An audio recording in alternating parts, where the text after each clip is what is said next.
É crime golpe à luz do dia contra jornalista, contra cidadão brasileiro. É crime não atender o devido processo legal, a ampla defesa, o contraditório. É crime o inquérito instaurado há 5 anos, completamente perpétuo, sem justificativa, sem motivação, sem início pela Procuradoria-Geral da República, sem qualquer tipo de fiscalização.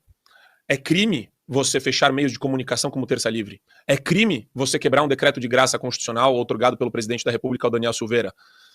Nossa, são tantos crimes. É crime você acusar alguém de ter cometido um crime sem provar o nexo de causalidade com o crime colocado da dona Iraci, da dona Jupira, promovendo julgamentos soviéticos. Tem tantos crimes. Podemos continuar. Ativismo judicial criminoso. É crime o Supremo oferecer a posição dos seus ministros na praça pública, dando entrevistas à revista Piauí, à Rede Globo de televisão, a todas essas entidades sabujas aí, nojentas, que ficam ostentando a figura deles como se fossem o quê? Salvadores da democracia. Isso é criminoso. Isso viola a liturgia do cargo. Isso viola o Estatuto da Magistratura. Isso viola tudo. Isso viola a moral da administração pública. Isso viola a Constituição. Isso viola a separação entre os poderes. O que mais? Tem muito crime. Tem muito crime. Agora, a gente tem que poder olhar nos olhos do Alexandre de Moraes e falar que o que ele faz e fez é criminoso.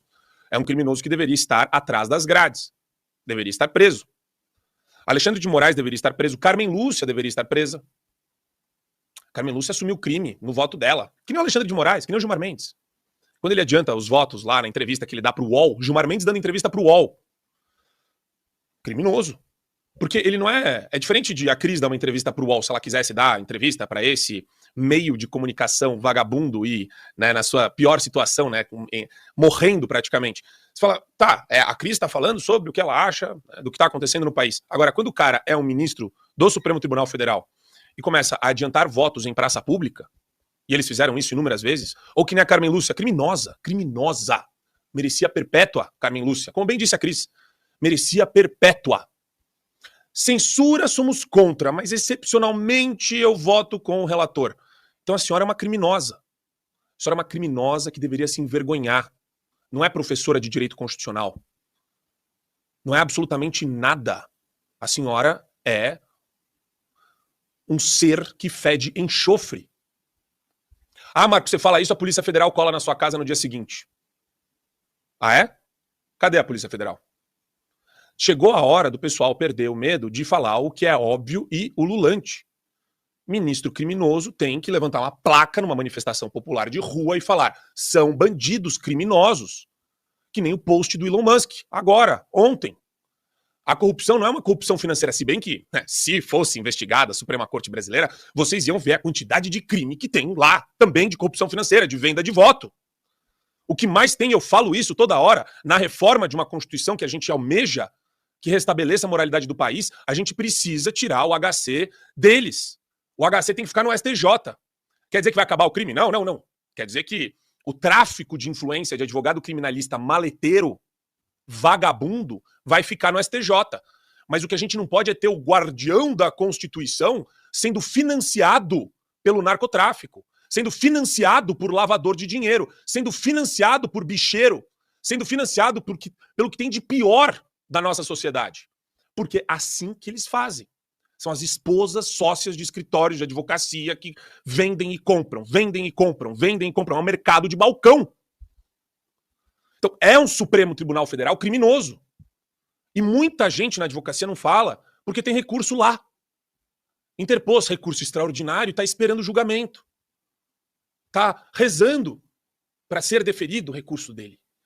E aí você vê o nível de cooptação de uma sociedade.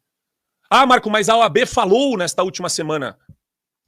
Chega, assim, de diagnóstico a gente está farto. Eu fico feliz que muita gente agora está elevando o tom, para ficar com um tom próximo ao nosso, que já há alguns anos a gente está falando num tom elevado. Mas agora está na hora da gente pensar que país a gente quer para o futuro. Como essas pessoas criminosas serão responsabilizadas. E como as vítimas da perseguição terrorista desse Supremo Tribunal Federal serão indenizadas. Como a gente vai tratar essas famílias? Como a gente vai libertar? Essas pessoas estão presas.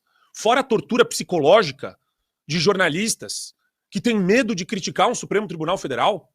que se coloca na seara pública todo santo dia. Meu Deus do céu, todo dia é uma entrevista do Gilmar, um pronunciamento do Barroso, o Alexandre de Moraes jantando na casa lá com Lula, com o Messias, com Lewandowski. Quer dizer, a gente precisa furar a bolha desses caras. O Elon Musk, ele tá ajudando nesse processo e muita gente acha que a qualquer momento ele pode simplesmente se desinteressar pelo assunto. Eu digo que não. Não porque eu tenho uma bola de cristal, mas se eu conheço alguns autistas, e eu conheço alguns autistas brilhantes, eu falo com tranquilidade. O cara pegou essa briga e ele vai até o final. Os funcionários dele, aqui no Brasil, é que não são loucos, malucos de pedra, de escrever uma petição falando: não vou cumprir decisão judicial do Supremo Tribunal Federal golpista. Isso eu posso falar aqui na Gazeta, porque eu não tô no processo ali arrolado. Mas você não vai chegar na frente do ditador e falar: não, não, não, não, não. Isso daqui é tudo uma maquiagem, é um teatro dantesco de 10ª categoria que vocês inventam só pra meter gente na cadeia, ameaçando as pessoas de tortura na cadeia. Então, é óbvio que os funcionários dele vão falar que vão cumprir as decisões judiciais do país de acordo com a lei e a Constituição. Mas a batalha, ela tá só começando. E a responsabilidade de reformar um Supremo Tribunal Federal que virou um reino de terror, de terroristas, de tarados, de censores, de malucos, é nossa. E essa reforma tem que ser muito bem feita. E a gente vai ter que negociar com esse centrão nojento. Por isso que mais importante do que nunca é essa mobilização do dia 21 de abril. A gente precisa mostrar para o que viemos. A gente precisa mostrar o nosso nível de engajamento, de coesão, de articulação. E esse recado é para a classe política também. Que a oposição se organize ao máximo para ter uma proposta de reforma da Constituição para mudar esse sistema de justiça bizarro, manicomial que a gente tem no nosso país.